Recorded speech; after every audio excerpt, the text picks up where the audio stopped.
কিন্তু এই যে এত কিছু হয়ে যাচ্ছে অথচ চুপ করে রয়েছে ইউনূস সরকার।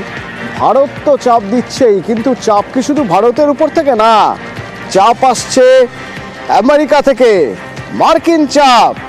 নিরাপত্তা উপদেষ্টা সেখান থেকে প্রেসার ক্রিয়েট করছেন, ধর্ম নির্বিশেষে মানবাধিকার রক্ষা করতেই হবে। কি বার্তা দিচ্ছে আমেরিকা, মৈত্রেয়ী?